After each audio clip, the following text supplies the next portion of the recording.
which has to do with the Nnamdi Kanu for the first time since his arraignment in 2021 addressed the open court, accusing the DSS of experimenting with him by giving him medication that is not meant for his condition.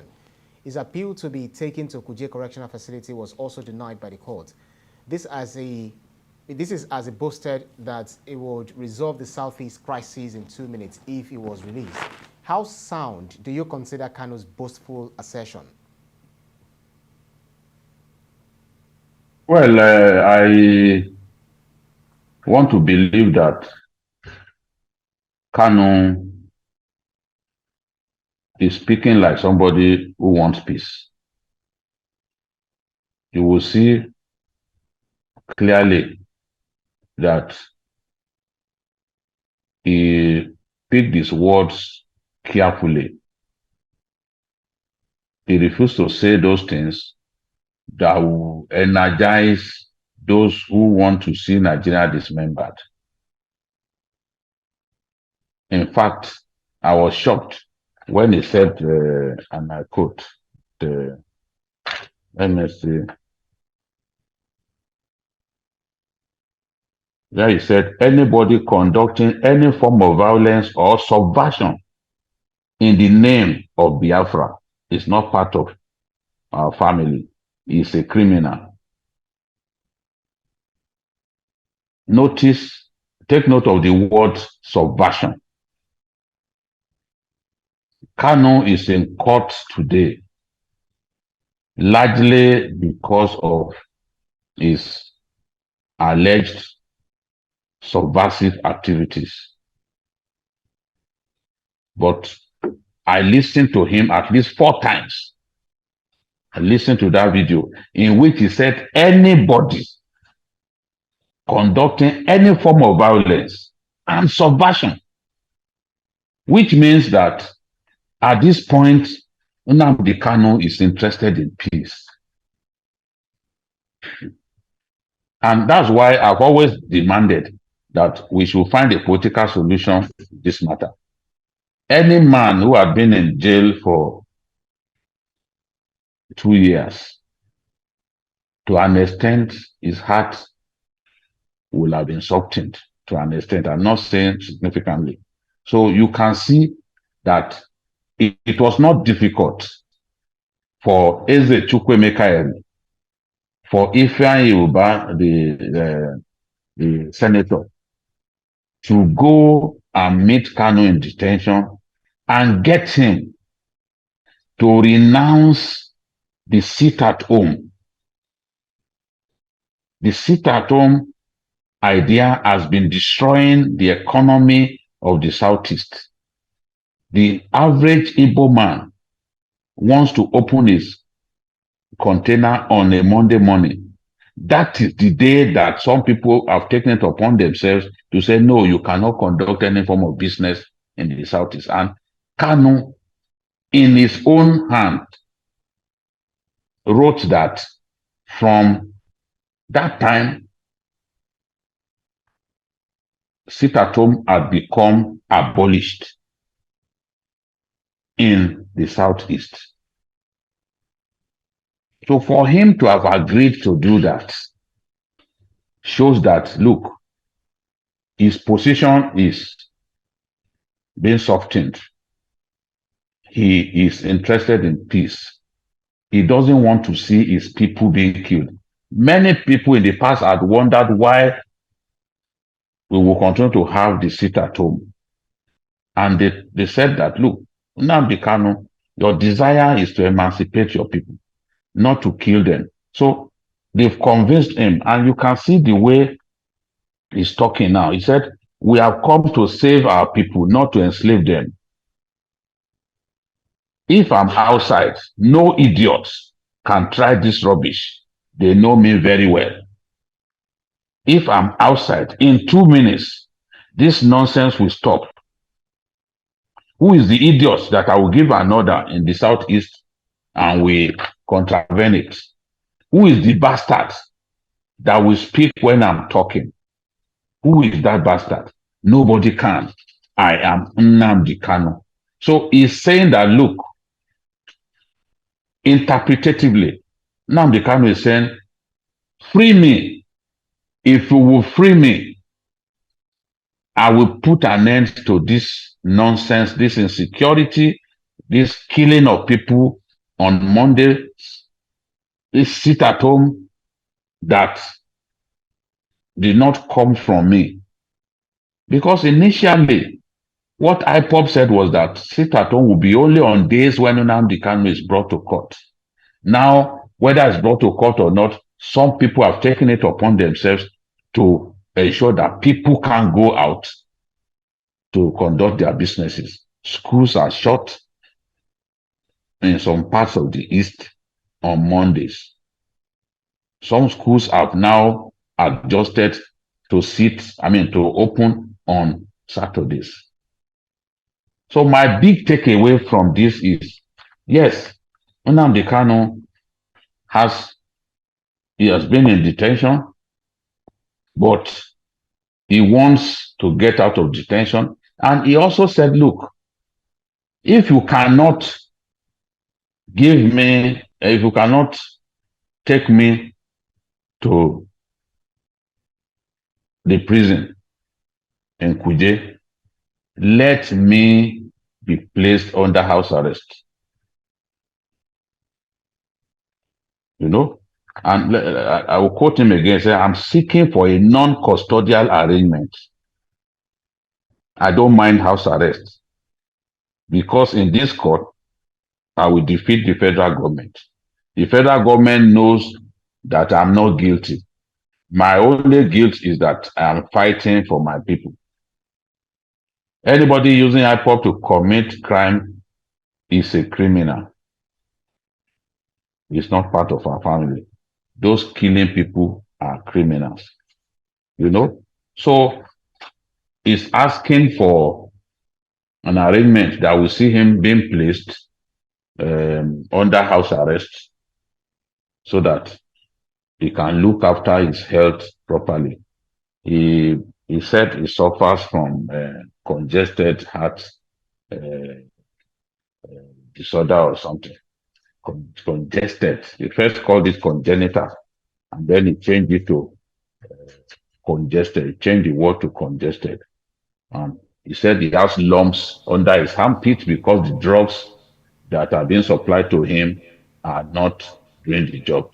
So this is an Nnamdi Kanu that, in my view, is different to the Nnamdi Kanu that was literally kidnapped, abducted from Kenya and brought to Nigeria. His stance is changing gradually. This may be an indication to us that he may be ready for peace. Because I'm seeing on an incremental basis that he wants peace. That's right. God the way what he said to the traditional ruler is the Chukwemeka of Obugad, the man who gave me the title of Okulu Orandigbo. What he said to him, the commitment that he extracted from him in his own hand, shows clearly that he wants peace.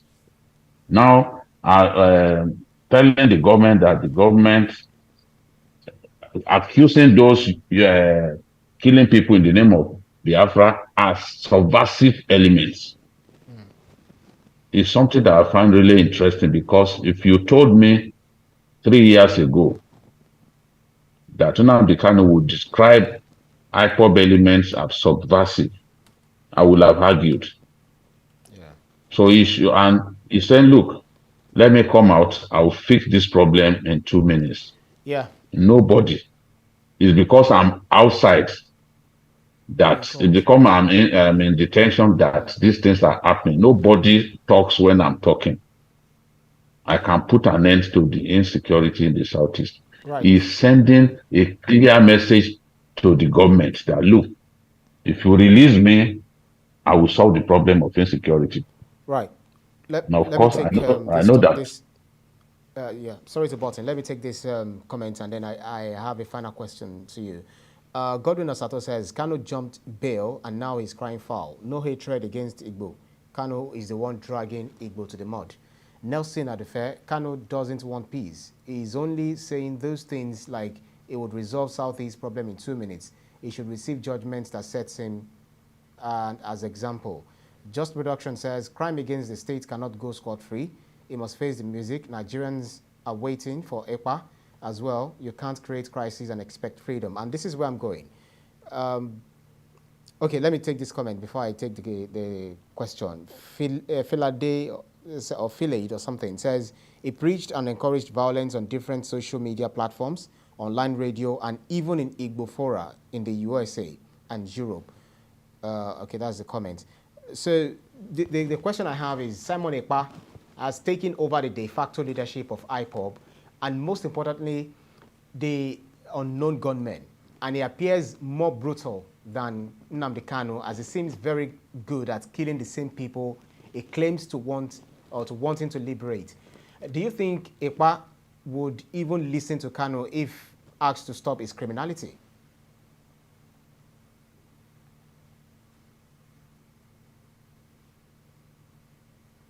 Bikio, did you get a question? Well, I don't think Simon Ekpa compares to Nnamdi Kanu in terms of respect, in terms of popularity. He has only exploited the absence of Nnamdi Kanu. This is the feeling that I have. I don't think it commands the kind of popularity that Nnamdi Kanu commands.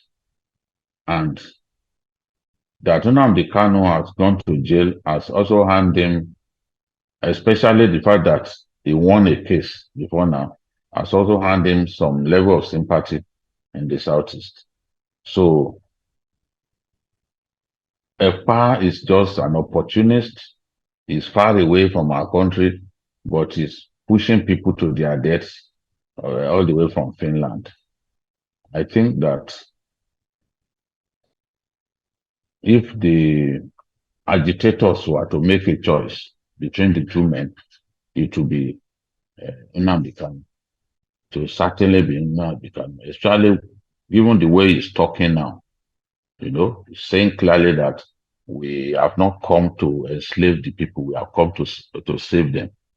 So these are rhetorics that people that will sit well with a lot of people. Whereas Ekpa is just after the killing of people and he's far away, he's safe where he is.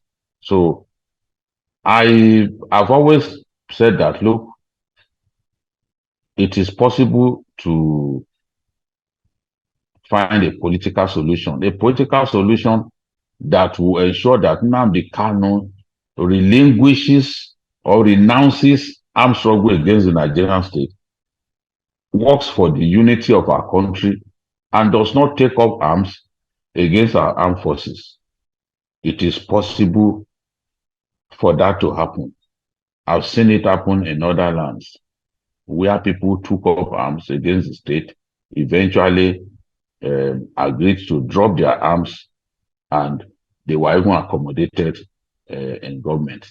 So I still haven't given up that there will be light at the end of the tunnel. And I remember the president, Bola Ahmed Tinubu, during his campaign, saying clearly that he will be willing to negotiate with the agitators in the Southeast. I remember clearly that he said that. And when you talk about the agitators in the Southeast, who is the leader of the agitators? It is still Nnamdi Kanu. Nnamdi Kanu has made some mistakes, no doubt about it. But no man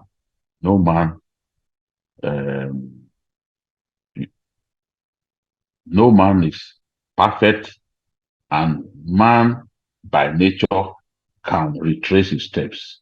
If he retraces his steps and stops the needless agitation against Nigeria, the needless desire to dismember our country, definitely it could get the listening ear of the current administration. So this is my feeling, but the decision is up to the president to see whether at this time this kind of move is desirable. Of course, he has to also uh, show clearly, show clearly that he will not abuse the privilege if he is given uh, freedom. The terms must be in a manner that puts Nigeria in a position of strength. That is what I want to see. If we are to embrace peace with Nnamdi Kanu, then it must be on Nigeria's terms, and Nigeria must be in a position of strength in a manner that ensures that Kanu does not and will not take up arms against, against our country. Rather, it will even be in the forefront in the moves to keep Nigeria secure and united. Amazing, fantastic. Let me take Marvin Odita, who says Simon Ekpa has formed his own faction. It's almost the same way Boko Haram had two factions looking for relevance. Tinubu should free Kanu. Tinubu needs GDP to grow across the country and not in few states. But because of our time, BKO, I'm taken aback with the way you speak in favor of, not exactly in favor of Nnamdi Kanu, but then in your words, in your appeal, appealing to the government to one way or the other look at Nnamdi Kanu with eye of kindness and see how they can resolve issues. And this truly, you speaking for, as Okulora Ndigo, speaking for the cause of peace in the southeast. And but I've been saying this. I've been saying this since 2022. Yeah, this is, I'm I've been worried. saying I this mean, since I find it 2022. interesting how consistent you are in this statement of yours, in this advocacy Yes. of yours. Well, I'm a man of peace, and I've seen rebels who decided to drop their arms, and they were embraced. So, if we achieve peace, we achieve a political solution in the Kano matter, it won't be the first time. It won't be the first time. I've seen it happen across the world. Yes, it is terrible to take up arms against your own state, but no sacrifice is too big for us to achieve peace. I'm tired of seeing people being killed in the southeast, and I desire a solution. All those who sit out there and say just because I do not agree that Peter Obi won the election and say, oh, Jide hates the southeast. They need to go back, play back some of what I said on this program, especially. I've always demanded that we can find a political solution to this problem. That's correct. And I have not changed. It's difficult for me to change something that I've been saying for years. That's correct. This is still my opinion. It doesn't mean that I like Nnamdi Kanu, or I just think that it is possible to achieve peace. And even when people go to war, it often gets resolved on the round table.